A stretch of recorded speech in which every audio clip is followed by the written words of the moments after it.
السلام عليكم ورحمة الله وبركاته. الحمد لله والصلاة والسلام على رسول الله صلى الله عليه وسلم وعلى آله وصحبه وسلم تسليما كثيرا. وبعد ومن ينقبل مر سليمان كسولي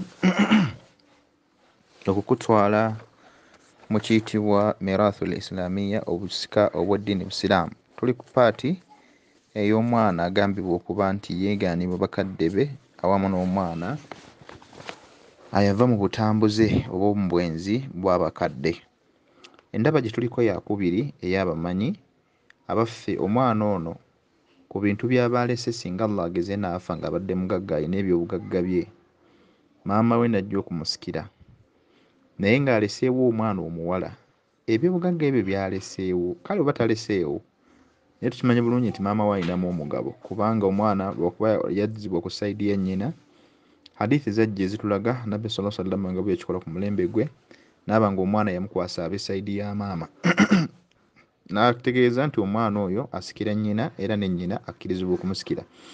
Abamanyi balina endaba ez'enjawulo ku mbeera y'okuba nti omwana oyo ebyobugagga by'alese maama we abitwala byonna, oba maama bw'aggyibwako omugabo gwe ebisigadde biweebwa abooluganda ku sayidi ya maama, oba abaffe mali esigaddewo egenda mu baitu malil muslimiina, oba eddizibwa omwana bw'abanga aleseewo omwana omuwala, kubanga omulenzi kyo tekiriko kuwannaanya, ebyobugagga byonna aba abitwala.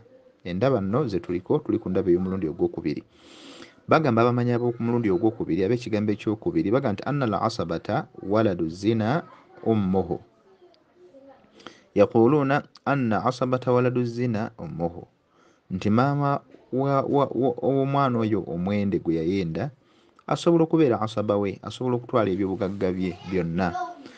Waman ba'daha asabatuhu wa asabatiha, n'abo abajja oluvannyuma lwa maama singa maama aba afudde era nabo basobola okutwala ebyobugagga ebyo byesikira okuva ku mwana oli. Fatarithu jamii almaali idha infaradat walbaaqi ba'da alfuruudi, kati ne bagamba nti bwe kityo olwokuba maama yayenda omwana we gye yamwenda yamanyiyo, bagamba nti maama asobola okutwala ebyobugagga by'omwana we byonna bw'abanga azze yekka nga yekka yaaliwo. Walbaaqi ba'da alfuruudi, n'ekyo ekiba kibeera kisigalidde nga tumaze okuggyamu eri abo alina okufuna. Kitegeeza nti omufu bw'aba aleseewo omwana omuwala, jjukira omwana omuwala alina haafu ne maama abaamu n'omugabo ogw'ekimu eky'omukaaga. Batugamba nti n'ebyo ebisigadde byonna tubyongera maama. Olwo ne kitegeeza nti maama aba yenkanyenkanye ne muwala we ne muzzukulu we, aba agenda kufuna haafu n'omuwala we afuna haafu. Wabula ekigambo ky'abamanyi abaakulembera batugamba tekiriiko bujulizi era ne baleeta obujulizi bwabwe. Katulabe kino ekyokubiri bakwebuli, wa huwa qawlu jamaatu min ahli ilmi, ekyo nno nga bakyogera si balala wabula era bamu ku bamanyi nga balina nabo obujulizi oba bubiribesembesa. Wa riwayatu an al-imam Ahmad, n'obujulizi obulala oba waliwo enjogera eva ku sayidi ya Imam Ahmad ibn Hanbal mu kitabo kya omumanyi ayitibwa Ibn Qudama ekibwa Mawqifuddin, omumanyi ayitibwa Ibn Qudama Mawqifuddin Abdullah ibn Ahmad ibn Muhammad ibn Qudama mu kitabo ekibwa Al-Kafi tahqiq Abdullah ibn Abdul Muhsin at-Turki, mujalladu jagulaba gwakuna safa y'ensanvu wa Ibn Qudama al-Mughni, n'ekitabo kyekirala ekiyitibwa al-Mughni ekiyitibwa al-Mughni mujalladu ogw'omwenda safa ya 1016.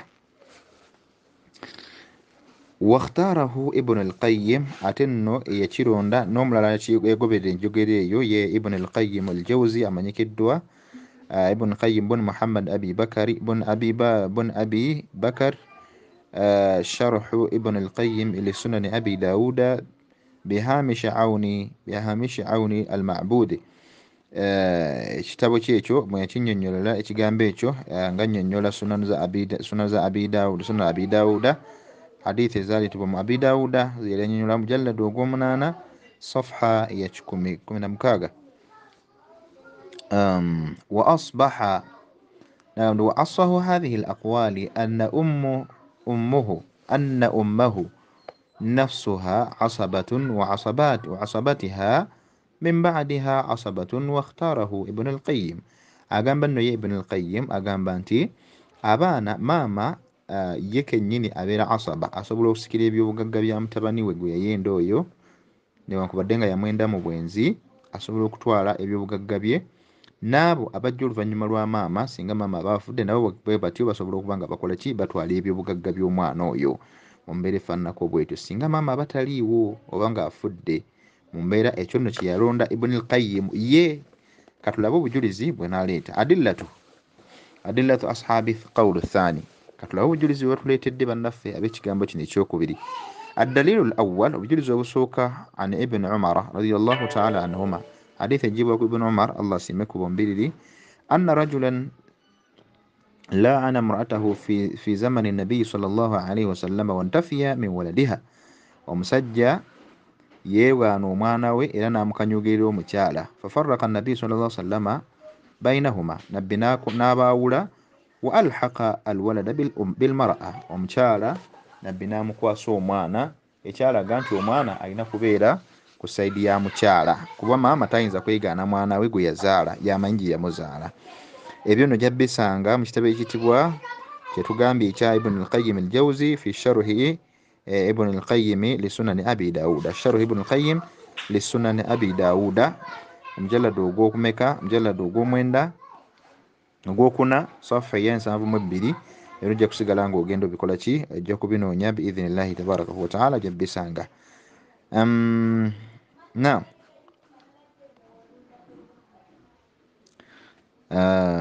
mujalladu gwa 8 safha ya 16. Wa wajhu al-istidlal bwe tuba tugendedde mu hadithi eno ekigulu ennyo kye bajjamu wajhu dalala ala يدل على أنه أقامها مقام أبيه فتكون عصبة للولد كالأب. Ibn al-Qayyim bw'atyo bategeeza wano nti obujulizi bwe tujja mu hadithi eno oba hadithi eyo ekigendererwa ky'okuleetebwa kwayo. Ibn Hajari mu Fathu Bari mujalladu ogw'12 safha ya 32 atugamba nti ekigendererwa kya hadithi eyo nti Allah Nabbi sallallahu alayhi wasallama yafuula maama nga taata. Amakulu obuvunaanyizibwa bwa maama yabukwasa obuvunaanyizibwa bwa taata yabukwasa maama obukuba nti yalina okulabirira omwana we n'ebisigadde byonna, ekyakakasa nti olwo maama aba afuuse nga taata. Eyo nayo ndaba yabamanyi. Athani obujulizi obwokubiri oba endaba ey'okubiri, so obujulizi obwokubiri ما رواه عمر عمرو بن شعيب وبجي حديث يتبع عمرو بن شعيب عن أبيه نجا كتاوي عن جده نجتاوي جا كجاوي أن النبي صلى الله عليه وسلم جعل ميراث ابن الملاعنة لأمه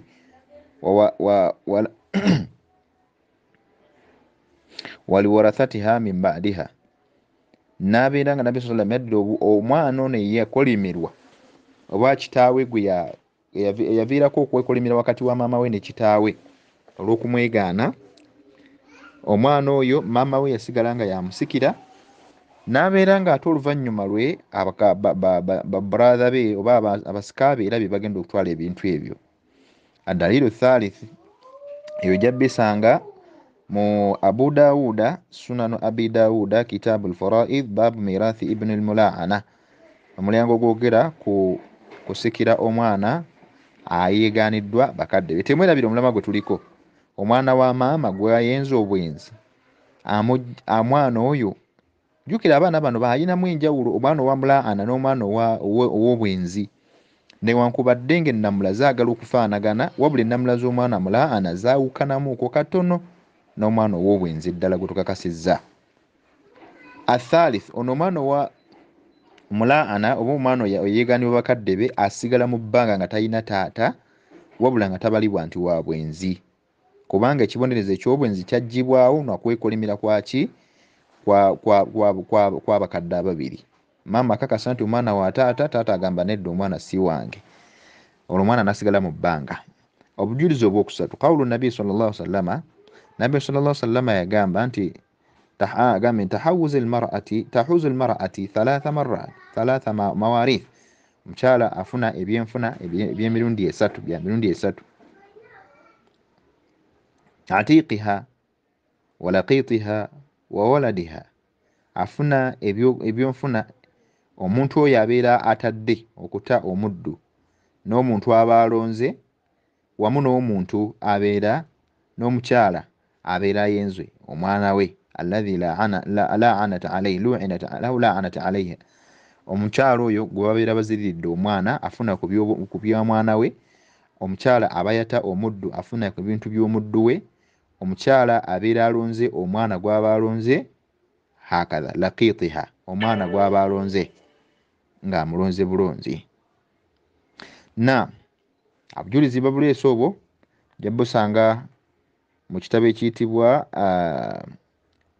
sunanu abi dawuda kitabu al-faraid babu mirathi ibn al-mula'ana, era kyekyo kitabo kyekimujalladu gwa 3 safha ya 125. Adalilu rabi, obujulizi obwokuna bwe batuleetera bannaffe abagamba nti omwana maama asobola okutwala ebyobugagga by'omwana byonna. Batugamba nti hadithu Abdullahi bun Ubaidi bun Umairi, ya hadithi ya mtabani wa Abdallah mtabani wa Umairi mtabani wa Ubaidi mtabani wa Ubaidi mtabani wa Umairi, qala yagamba ononno Abdullahi bun Ubaidi bamuyita au Atik, bamuyita Atika au Atiq, erinnya liri yatikira nayo. Wa yu'rafu bi ibn Hurmuz, era amanyikiddwa nga mutabani wa Hurmuz. Maqbulu min athalitha, maqbul min athalitha. Ibn Hajar taqrib yamunyunyulako Ibn Hajar mu kitabu ekitibwa taqrib at-tahdhib, taqrib wat-tahdhib au taqrib at-tahdhib, yamuleeta namunyunyulako, sobodde okubeera nga akifuna, sobola okuba nga ate ogaziwamu ekyo. Qala yagamba ebigambo bino mmanga, katabtu ila akhi li, nawandikira muganda wange min ahli al-Madina, ngali awangalira Madina, min bani Zuraiq, as'aluhu an waladi al-mula'ana. Muganda wange oyo yali ava mu kika ky'Ababani Zuraiq nga mubuuza ku mwana ow'abakadde oba kitaawe, omwana yeegaaniddwa kitaawe. Liman qadha bihi rasulillahi sallallahu alayhi wasallam, liman qadha bihi rasulullahi sallallahu alayhi wasallam, kuki Allah nabi sallallahu alayhi wasallam kyeyakola ki kyeyamulamulako omwana ali mu mbeera efaananako bwetyo. fakataba ilayya kyava mpandiikira, addamu n'ampandiikira ebbaluwa, anni sa'altu fa akhbirtu, nti mazima mbuuzizza nembuulirwa, annahu qada bihi li ummihi hiya manzilatu abihi wa ummihi, nti mwana oyo bamuteeka ali mu biti bibiri ku saidi ya nnyina, nnyina yabalibwanga kitaawe era yabalibwanga maama we ddala. Ebyo nno jabbisanga mu sunanu Darimi mujalladu ogwokuna safha eya 1938. N'agamba nti liannaha tarithu jamia malihi, olw'ensonga nti maama ekimufuza okuba nti taata bwe kubeera nti asobola okusikira emaali ya mutabani we gwe yayenda yonna. Idha lam yakun ghayraha, bwaba tewaliwo omuntu mulala yenna okujjako ye makuno basika be. Wastihqaqi jamii almaali yakunu bil'usubati fadalla ala annaha asiba, so nga mutasobola kufuna bya bugagga byonna okujjako ng'agwa ku gurupu gye tuyita ey'aba asaba, abantu abateekeddwa okufuna ebyobugagga ebitalina kikomo oba ebitalinaako kkomo. Ebyo yabinnyonnyola as-Sarkhasi mu kitabo ekiyitibwa al-Mabsut mujalladu ogwa 29 safha ya 198. Obwo nno bujulizi nabwo bwogeddwa mu bannaffe obwo, nga n'obujulizi obusembayo bwe bwokutaano, li annaha qamat maqama ummuhu wa abihi, olw'ensonga nti maama ayimirirawo ku sayidi ya taata ne ku sayidi ya maama, amakulu yayimirirawo nga ye byonna, fi intisabihi ilayha, kubeera nti omwana oyo abalibwa ku ye, faqamat maqamihima, naaba nga yayimiriddewo ku lwabwe bombiriri, fi hiyazati mirathihi, kuba nti amusikira, waliannahum asabatiha, n'olwokubeera nti abaana abo babalibwa okubeera nti bali mu basaba ba maama.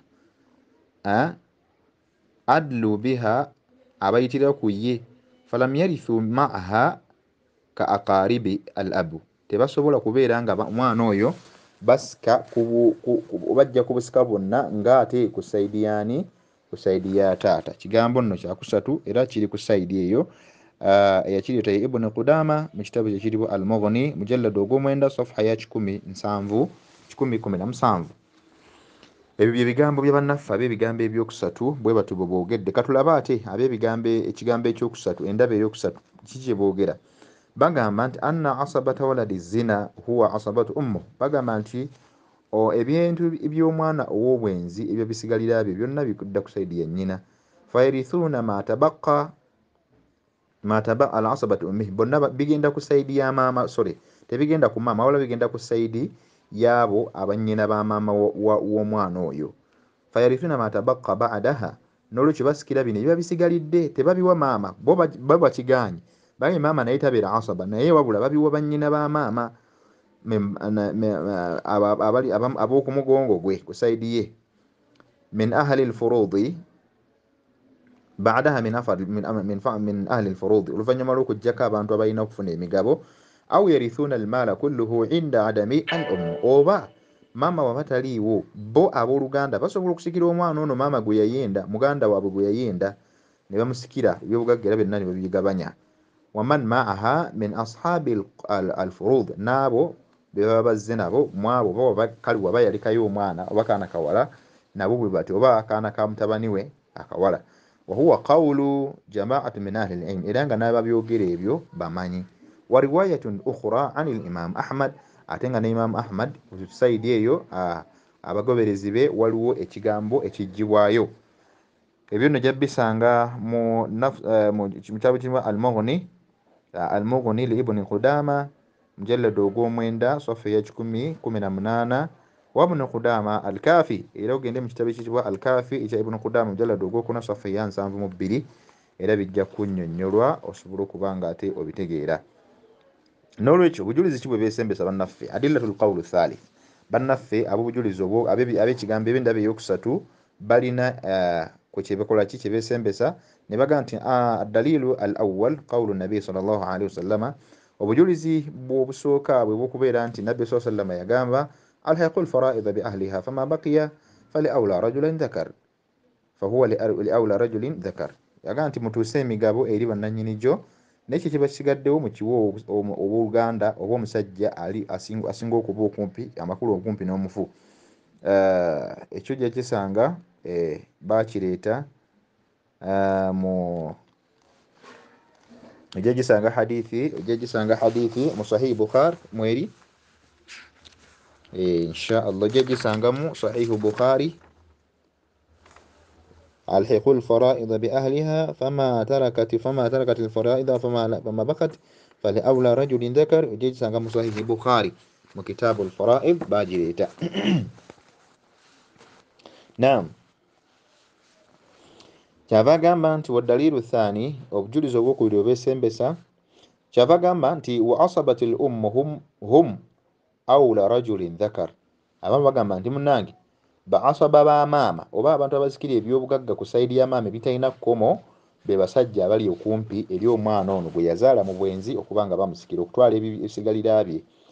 Obujulizi obwokubiri obwesembesa ma ruwiya an Ali, bwe bigambo ebyaggyibwa ku Ali radiyallahu ta'ala anhu annahu lamma rajima azaniya, nti bwe yamala okubanga akuba oba alagira okukubwa amayinja eri omukyala eyali akwatiddwa mu bwenzi, daa awliyaiha, yayita ab'eŋŋanda ze, faqaala, kyava agamba nti hatha ibnukum, oyo omwana wammwe, tarithunahu wala yarithukum, omwana oyo mumusikira naye ye talina mugabo mu byammwe. Wa in jana, ate bw'abanga alina gwatuusizzaako obulabe, fa alaikum, omusango gwonna gwabazizza guba guli ku mmwe, mwe muteekeddwa okumunnula. Bwe biba byetaaga bya bugagga kubisasula, mwe mulina okubisasula. Amakulu ebyo byajja mu ebinnyonnyola ayitibwa Ibn Abi Shayba, ayitibwa Musannif Ibn Abi Shayba kitabu al-fara'id, Musannif au Musannaf Ibn Abi Shayba, kitabu ekiyitibwa Musannaf Ibn Abi Shayba kitabu al-fara'id, yakinnyonnyola baabu fi waladi zina liman mirathihi. Yaliyitamu ekibuuzo omulyango ogw'okubeera nti omusikira omwana ow'obwenzi ani ayinza okumusikira, mujalladu gwa mwenda safha ya 118. Naam, obujulizi obwokusatu bannaffe bwe baleeta obujulizi bwe baleeta agamba nti dalilu thalith inna walada zina makhluqun min ma'ain, mazima ddala omwana ono ow'obwenzi yatondebwa mu mazzi ga bika bibiri. ma'ul fahl yasiru mustahlikan bimadha bihadanatihi fi الرجم لماذا في الرجم ولهذا يتبع الولد أمه في الملك والرزق والرق أو الحرية. batugambye nti omwana ono yatondebwa mu mazzi ga mirundi ebiri, naye amazzi ga sayidi eri ey'omusajja agogo gazikirira birrajimi, nakubwa mayinja amakulu mu kubeera nti omwana takola ki, taweebwa musajja, kubanga nabbi yagamba nti walil ahir al hajar, oyo ayenze ku mukyala kubwe mayinja. Kati amazzi ago ne gaba nga gazikiririra awo, omwana n'atafunireko kitaawe, n'abeera nga bw'atyo abalibwa nti mwana wa mukyala. N'olwekyo kyava agamba omwana ensonga lwaki yaweebwa agoberere amakulu agende wa maama. Maama mwaba muddu n'omwana aba agenze mu buddu. Bw'abeera maama mu ngaali hurru alina rights ze zonna, era munabwe ekyo omwana abeera alina rights ze zonna. Wa kana yanbaghi an tuqaddima hiya fil usuba, an tuqaddama hiya fil usuba. Olwo nno kiba nga kirabika nti kirungi kisaana omaama okubanga ate yakulembezebwa mu kufuna ebyobugagga ebitaliiko kkomo ku mwana ng'oyo gwayayenda. lianna kauni lwaladi makhluqan, omwana okubeera nga atondeddwa mimaiha, mu mazzi ga maama oyo, adhhar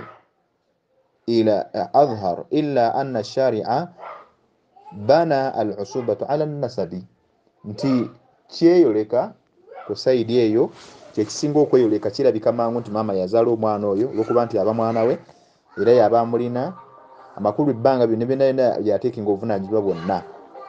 N'olwokuba nti ow'ekitiibwa Allah subhanahu wa ta'ala yateeka obusika kubeera nga abuteeka ku saidi ya lulyo, ate nga olulyo tukimanyi bulungi wannasabu ila al abai duna al ummahat, olulyo lubeera ku saidi y'abataata, olulyo lw'omwana lwonna omwana kituva tubakakasa nti omwana ava wa musajja gy'abalibwa, so si ku saidi ya maama. Illa idha inadamat nasaba, wabula ate mu mbeera y'okuba nti waliwo lulyo fi janibil ab, ku saidi ya taata, makulu taata taliiwo, fahina idhin takunu nasabu nisbatun fi janibil olwo nno olulyo luba luzze ku saidi yaani ya maama. Wakadhalika hukumu al-usuba, nabwe kityo n'ennamula y'okusikira ebyobugagga ebitaliiko kkomo, al-mabniyu ala nasabi, okuzimbiddwa ku lulyo, yathbutu liqawmi al-ummi idha inadama fi janibil ab, luzunyira ku saidi ya maama singa abeera taliiko ki, singa taata aba taliiwo. Wano nno nze mwawukanako nga sinaba na kufuna kuddibwamu ku lwala, olw'ensonga nti omwana ono bwe tuba tugamba nti abaliddwa olulyo luzze ku saidi ya maama, kituufu nga bw'akyogedde nabbi bw'ati bwe yakikola.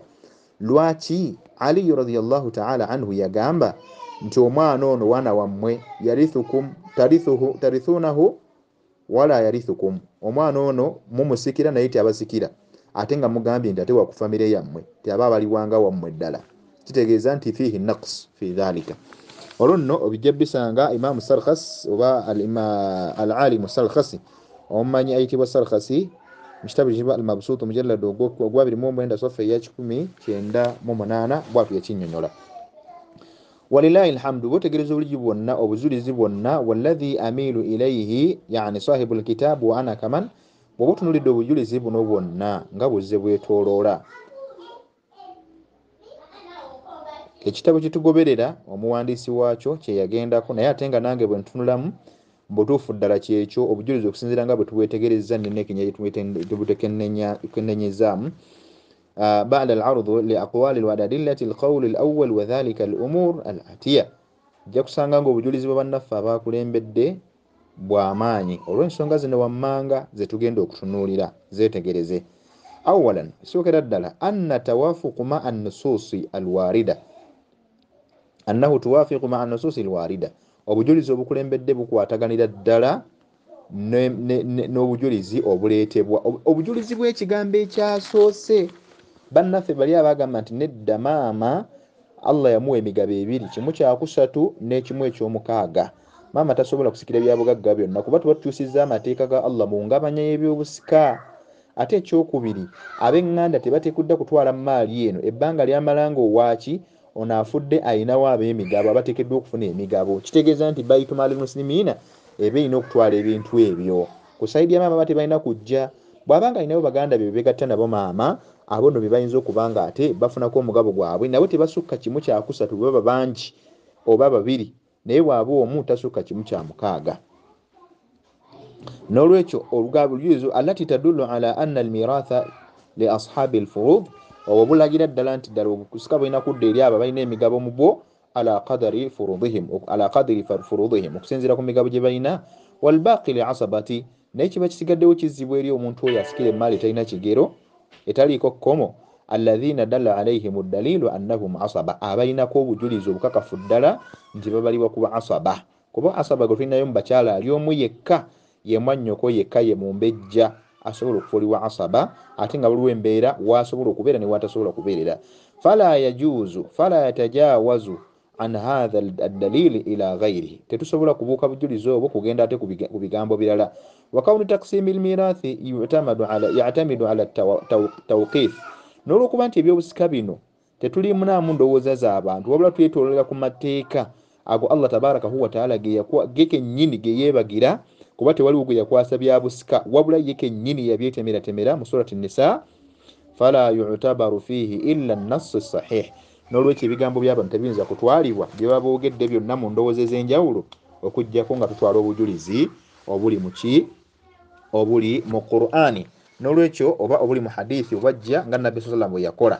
N'olwekyo ekitegeeza nti ebigambo ebyo tusigale nga tubizza eri mu Qur'ani oba hadithi z'omubaka Muhammad sallallahu alaihi wasallam. Temuliimu ndowooza, kubanga ensonga lwaki batugamba basajja bannanyini erimu eno nti inna ilma al-fara'idhi hiya aqallu al-ulum ikhtilafan, ye irimu ekyasinza okubaamu enjawukano entono ddala togenda nazisanga ziri awo z'amaanyi oba zitiisa, olw'ensonga nti ebintu bino byonna Allah tabaraka huwa ta'ala kabwejumbira kennyini ye yatwala obuvunaanyizibwa n'abeera nga abitemaatema.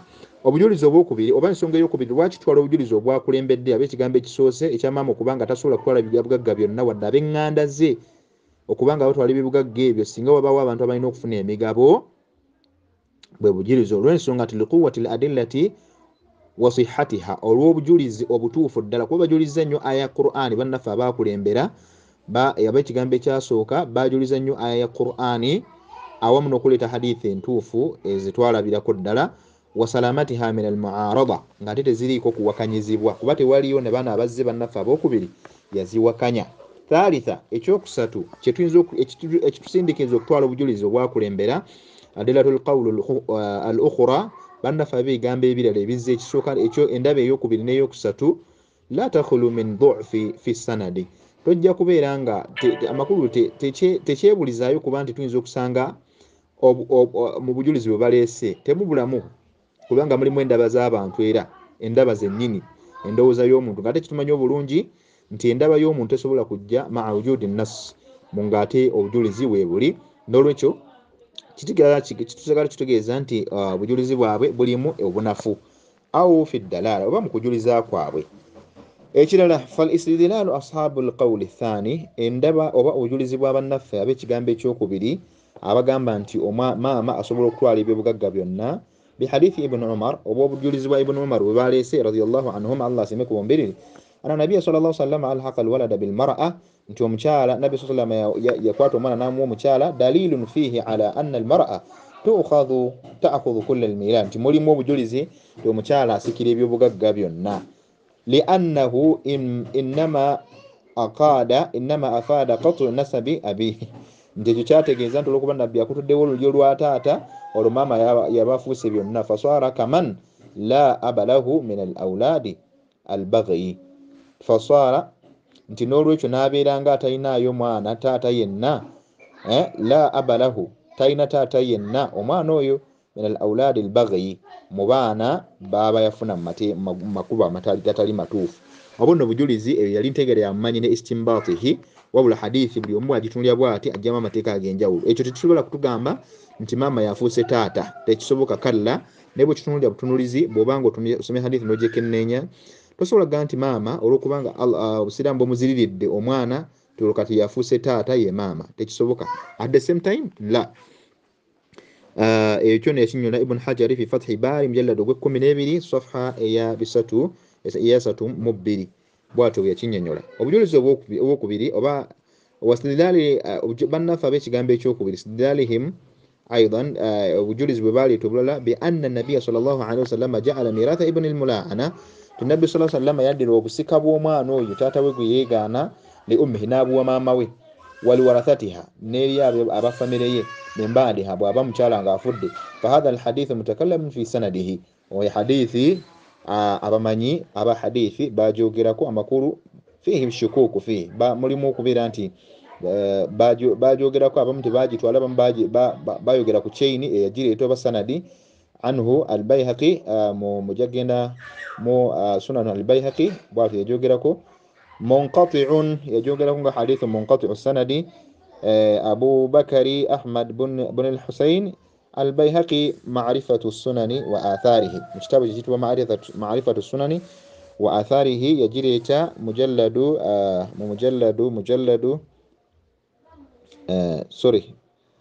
safha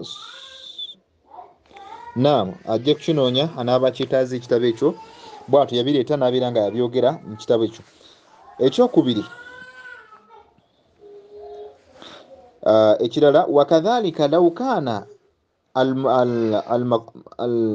al-maqsudu kawnihim asabatuhu laqala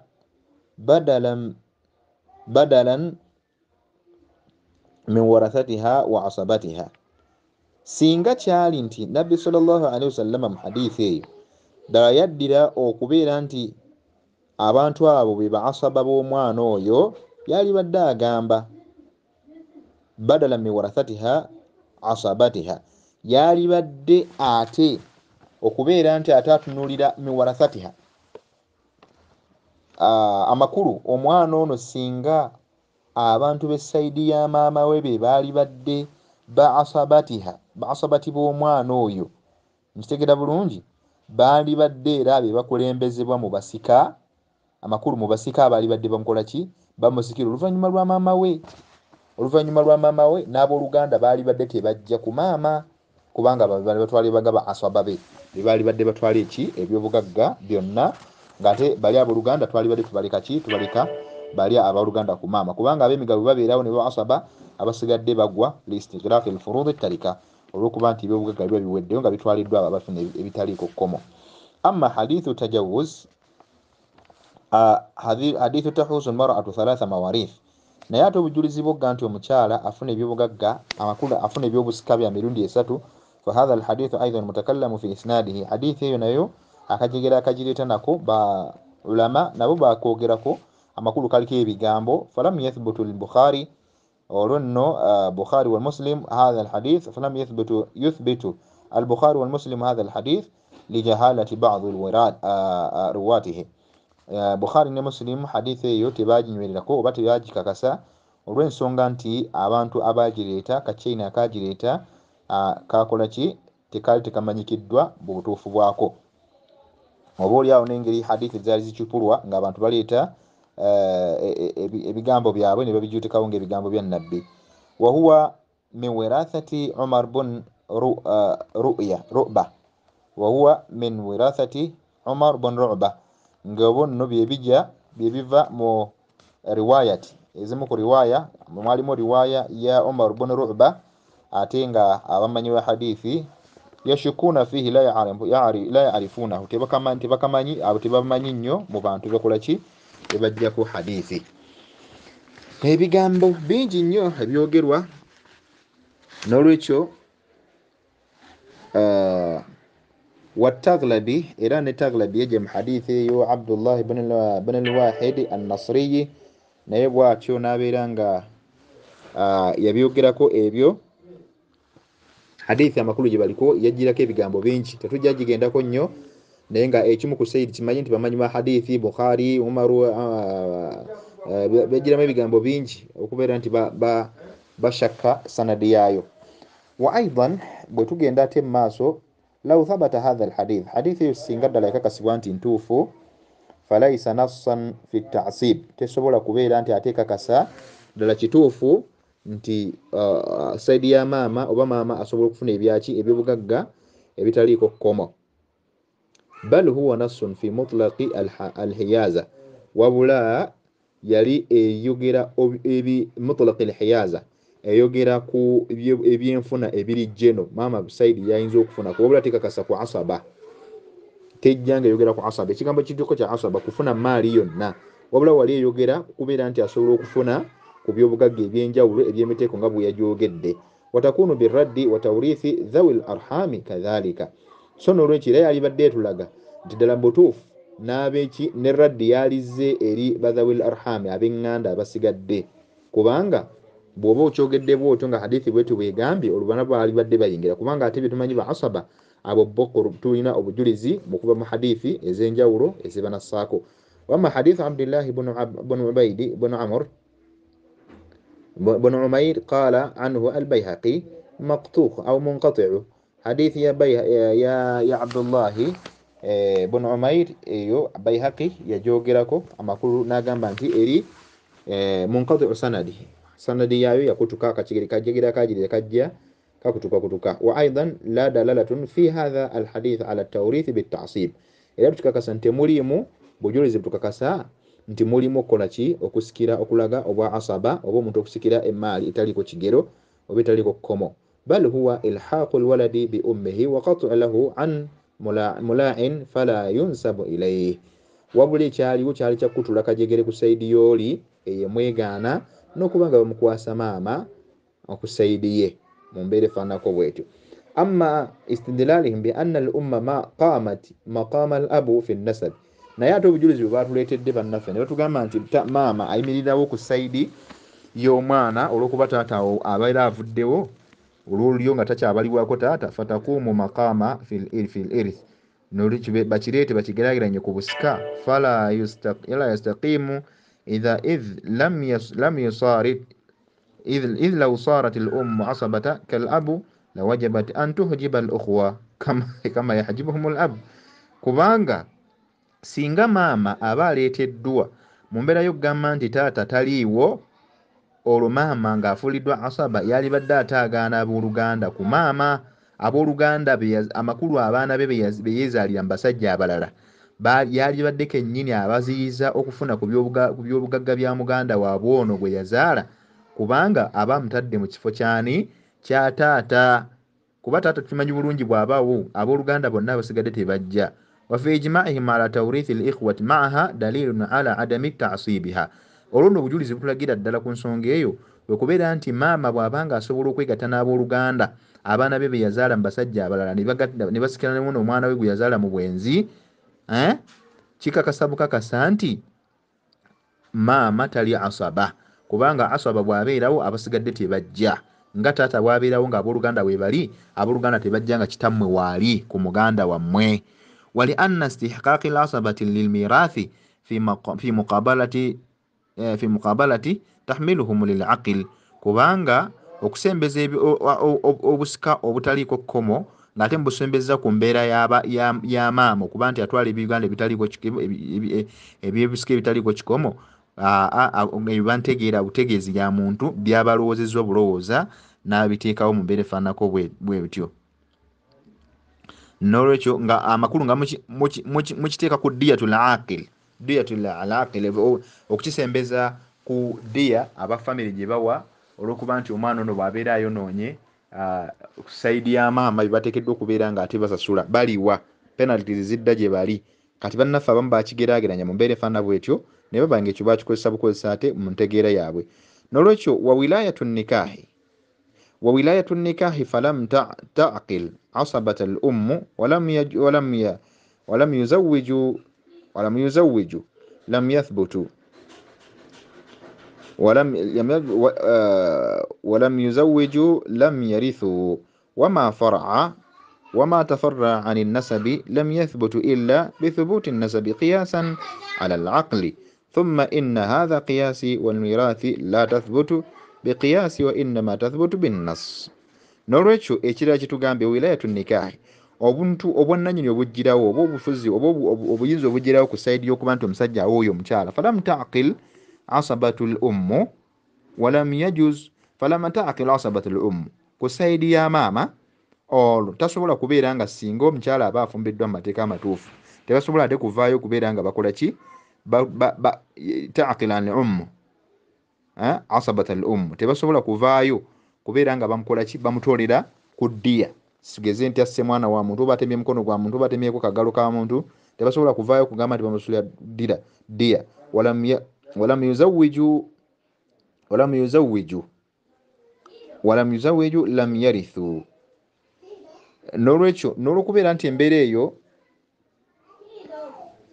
walam yuzawwiju lam yarithu wama tafarra an nasabi lam yathbutu illa bithubuti nasabi qiyasan ala al-aqil n'olwekyo ku mbeera efaananako bwetyo n'abo ababavudde amatabi agaba gavudde ku lulyo olwo tukakasa nti lutuufu lam yathbutu illa bithubuti nasabi terusobola kunywerawo okujjako ng'olulyo balunywereddewo ku sayidi ya taata makulu nga waali qiyasan ala al-aqil olwo tuba tugeraageranya ku sayidi yaki ya al-aqil diyat al-aqil okubeera nti omuntu ate atoola ddiya singa omuntu abazizza omusango kinywera ku sayidi ya taata kuba omuntu bazza omusango ng'akoze mathalan al-amd bagiyita al-qatl al-khata ng'omuntu asse mu butanwa abantu b'esayidi ye basobola okumuyambako okumusasulira ku ddiya eyo nga teyagenderedde kukikola kibategeeza mu kyo thumma inna hadha qiyasun walmirathu la tathbut biqiyasi wa innama tathbutu binnas olwo nno obujulizi tebusobola kunywezebwawo okujjako nga tunwenyawo n'obujulizi obwekakasibwa ddala obw'amazima. Bana ebintu ebigambo bingi amakulu kyetufunye mu bigambo by'abamanyi ekigambo ekisoose abasinga obungi kyetugenzeeko naawe osobola okulaba endabayo gwe gyolaba nti yeegyolaba naye ng'eri yasoose obujulizi bwawo bubadde bw'amaanyi ate buno mu hadithi ze baleese mutakallamun fihi maqtuu nasab ezisinga obungi ezimu ku zo zibadde tezibujegere sibwaggwayo amakulu nga n'abakugu mu hadithi nga Bukhari wa Muslim bazishakka ne bazitankana olw'abantu abazireeta ate endala ne zibeera nga zaali mutakallamun fihi abantu abazireeta babashakka amakulu baboogerako ng'abantu abataali baki bamustaqimiina ate singa hadithi ejja nga abantu